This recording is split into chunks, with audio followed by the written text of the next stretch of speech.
नमस्कार दोस्तों, मैं हूं सागर और आप सभी का बहुत बहुत स्वागत है आज के अपने इस वीडियो में। आज इस वीडियो में हम बात करने वाले हैं एफएमसीजी दिग्गज कंपनी आईटीसी लिमिटेड के बारे में। जी हां, आज आईटीसी के स्टॉक की बात करें, 4% स्टॉक टूटता हुआ दिखाई दिया और कहीं ना कहीं इसके पीछे जो खबर काम करती हुई दिखाई दी वो ये थी कि बैट जो कि इस कंपनी में बहुत बड़ा हिस्सा होल्ड करती है वो यहाँ पे स्टेक सेल करते हुए कहीं ना कहीं दिखाई दे सकती है। और ये खबर आने के बाद स्टॉक में जो है गिरावट देखने मिली। बैट जो है इस कंपनी में यानी आईटीसी में 29.303% जो हिस्सा है वो होल्ड करती है और जिसकी टोटल वैल्यू मार्केट कैप के लिहाज से देखें तो 1.5 लाख करोड़ रुपए है। यानी कि बहुत बड़ी होल्डिंग जो है वो इस कंपनी में, और अगर कहीं ना कहीं यहाँ पे स्टेक सेल की नंबर आती है कुछ भी, तो फिर कहीं ना कहीं उसका एक नेगेटिव इंपैक्ट जो है वो स्टॉक में आज के दिन पड़ता हुआ दिखाई दे। तो खबर को अगर पूरी तरीके से समझने की कोशिश करें तो आज के दिन जैसे ही दोपहर को एक खबर आती हुई दिखाई दी कि स्टॉक में जो है कहीं ना कहीं आपको गिरावट देखने मिली 4% के आसपास की, कि इनका जो लार्जेस्ट शेयर होल्डर है ब्रिटिश अमेरिकन टोबैको यानी कि बेट जिसका शॉर्ट फॉर्म है, वो यहाँ पे कहीं ना कहीं रेगुलेटरी प्रोसेस में कंप्लीटिंग करने के चक्कर में बैठा है। यहाँ पे जो आप देख रहे हैं कि स्टेक जो है वो यहाँ पे हटाने की कोशिश या पेयर करने की कोशिश जो है वो करता हुआ दिखाई देगा। क्योंकि आज के दिन अगर आप देखेंगे तो यहाँ पे एक और इंपॉर्टेंट चीज होती हुई दिखाई दी, डिविडेंड का एडजस्टमेंट भी था, लेकिन उसके बाद जो है स्टॉक में बहुत तेज मार पड़ती हुई दिखाई दी इस खबर के आने के बाद। 29.03% जो हिस्सा है आईटीसी में इस कंपनी का है, 1.5 लाख करोड़ के आसपास का जो टोटल वैल्यूएशन इसकी मार्केट कैप के लिहाज से बैठता है। कंपनी ने यहाँ पे ये भी कहा कि कंपनी इस पूरी रेगुलेटरी प्रोसेस को पूरा करने के काम में लगी हुई है कहीं ना कहीं, और वो अपने शेयर होल्डिंग को मोनेटाइज करना चाहती है कहीं ना कहीं। और जैसे ही इंफॉर्मेशन आई तो स्टॉक में जो है आपको फर्दर गिरावट देखने को मिली। तो अगर आज के स्टॉक की गिरावट की बात करें, 414 रुपए 55 पैसे के आसपास क्लोजिंग आती हुई दिखाई दी। 4% की बड़ी गिरावट देखने को मिली आज के दिन।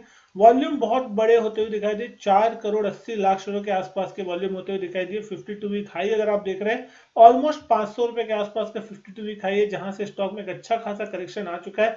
पिछले 2 सालों में अगर आप देखेंगे तो कहीं ना कहीं इस स्टॉक ने एक जबरदस्त रिटर्न दिया था। कहीं ना कहीं एक वक्त ऐसा मीम्स चलता था कि भारत सरकार को आईटीसी को 200 रुपए का नोट घोषित कर देना चाहिए, क्योंकि ये 200 रुपए के ना ऊपर जाता था ज्यादा ना नीचे जाता था, दिन भर वही कामकाज करके वापस आ जाता था। तो फाइनली 200 का जो नोट था वो 500 रुपए तक का नोट बनता हुआ दिखाई दिया था। और इस कंडीशन में बहुत जबरदस्त जो वैल्यूएशन थी, अप्रिसिएशन देखने मिली, और बहुत लोग जो थे इस स्टॉक में इन्वेस्टेड थे कहीं ना कहीं, और सोचते थे कि कब चलेगा कब चलेगा। और जिस तरीके की इसकी चाल आई निचले लेवल से, ये स्टॉक ऑलमोस्ट 2.5 गुना होता हुआ दिखाई दिया। और बहुत से इन्वेस्टर्स को यहाँ पे जो है वो चैन भी मिला कि एटलीस्ट ये स्टॉक चला तो सही, और हम लोगों को एग्जिट भी मिली और बहुत लोगों ने यहाँ पे अच्छे पैसे भी बनाए। लेकिन आज जिस तरीके की खबर आई वो थोड़ा नेगेटिव सेंटीमेंट इफेक्ट करती हुई दिखाई दी, कहीं ना कहीं स्टॉक में गिरावट देखने मिली। 408 रुपए तक का लो लगता हुआ दिखाई दिया और फाइनली रिकवर होकर 414 के आसपास जो है क्लोजिंग आज के दिन देखने को मिली। वैल्यूएशन वाइज अगर आप यहाँ पे देख रहे हैं, 5,17,000 करोड़ के आसपास की मार्केट कैप है, जिसमें लगभग लगभग 1.5 लाख करोड़ की वैल्यूएशन जो है वो बैट कंपनी की है। तो कहीं ना कहीं अगर उसका हिस्सा आप देख रहे हैं तो उसका वैल्यूएशन 1.5 लाख करोड़ के आसपास का आता है। यहाँ अगर आप देख रहे हैं ईपीएस कंपनी की 16 रुपए 44 पैसे के आसपास की, और 25 के प्राइस टू अर्निंग मल्टीपल पे स्टॉक ट्रेड करता है। 7.49 के प्राइस टू बुक पे स्टॉक ट्रेड करता हुआ दिखाई दे रहा है।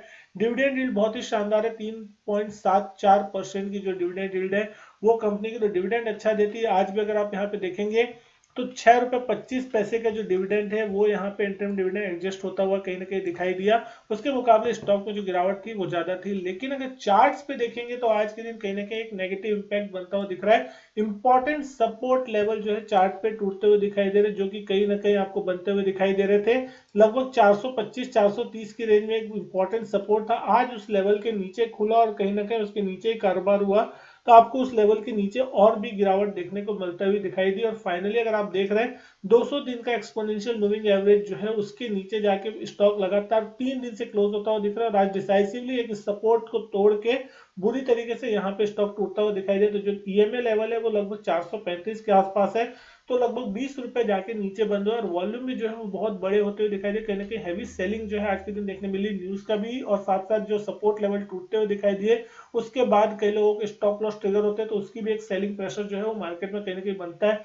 सुबह से अगर आप देखेंगे एफएमसीजी स्टॉक में भी आज कहीं ना कहीं प्रेशर बनता हुआ दिखाई दिया। आरबीआई की पॉलिसी थी, मार्केट ऊपर से वीक हुआ, खुला पॉजिटिव था, लेकिन नेगेटिव साइड में जाके मार्केट बंद हुआ, तो कहीं ना कहीं इनका हैवी वेट होने के कारण मार्केट पे इसका भी इम्पैक्ट कहीं ना कहीं देखने को मिला है।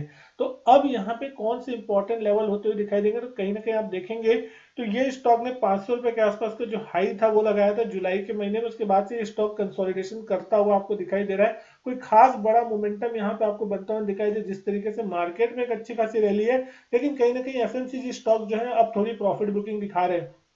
200 ईएमए के जैसे ही ये स्टॉक ऊपर निकला था 2 साल पहले, जब मैं बात कर रहा हूँ जब रसिया यूक्रेन का युद्ध का माहौल चलता हुआ दिख रहा था, तब से ही 2022 से ही ये स्टॉक जो है चलना चालू किया, तो लगातार 200 डीएमए के ऊपर ये स्टॉक लगातार चलता हुआ दिख रहा था।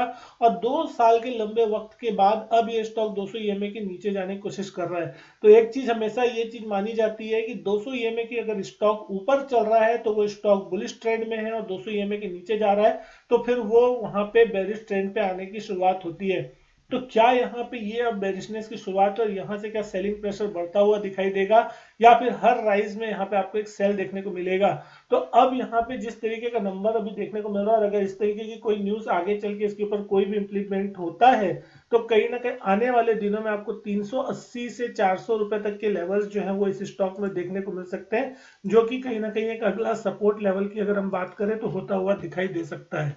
380 400 कोई बहुत बड़ा लेवल नहीं है, यहाँ से 5 से 6% की दूरी पे आपको ये लेवल देखने को मिल सकते हैं। तो कहीं ना कहीं अगर इस प्रकार की कोई भी न्यूज आती है और इसका जिस भी चीज में अगर देखने को मिलता है, तो 380 400 वो अच्छे लेवल्स हो सकते हैं, जहां पे अगर कोई लॉन्ग टर्म इन्वेस्टर जो अगर एंट्री के बारे में सोच रहा है तो वो लॉन्ग टर्म के नजर से ले सकता है। हालांकि अगर आप ट्रेडिंग की मानसिकता है तो कहीं पे भी यहाँ पे आपको शॉर्ट बनाने के मौके देखने को मिल सकते हैं, कहीं ना कहीं कुछ इंपॉर्टेंट लेवल्स टूट रहे हैं। स्टॉप लॉस आपका कहीं ना कहीं होना चाहिए एक बार के लिए 430 435 के रेंज में, अगर उस लेवल को पार करेगा तो कहीं ना कहीं स्टॉक में आपको एक थोड़ा रिवर्सल देखने मिल सकता है। लेकिन कहीं ना कहीं आज जिस तरीके से 425 430 का एक सपोर्ट टूटा है, तो 425 430 अब एक रेजिस्टेंस के रूप में कहीं ना कहीं रिएक्ट करता हुआ दिखाई देगा। अब देखना होगा कि अगर न्यूज आती है तो फिर कहीं ना कहीं सपोर्ट रेजिस्टेंस कोई खास मायने नहीं रखते, सपोर्ट रेजिस्टेंस न्यूज के दम पर ही टूट जाते हैं। तो उस चीजों को आपको यहाँ पे ध्यान में रखना चाहिए। तो कहीं ना कहीं स्टॉक आज बड़ी मार दिखाता हुआ नजर आ रहा है। तो आपको क्या लगता है ये स्टॉक कहां तक गिर सकता है, या फिर यहाँ पे कहीं ना कहीं एक रिकवरी आती हुई दिखाई देगी? कमेंट करके जरूर बताइएगा। वीडियो अच्छी लगे तो लाइक शेयर सब्सक्राइब चैनल को जरूर कीजिएगा। मैं आपसे मिलता हूं अपने नेक्स्ट वीडियो में, तब तक के लिए goodbye and thank you.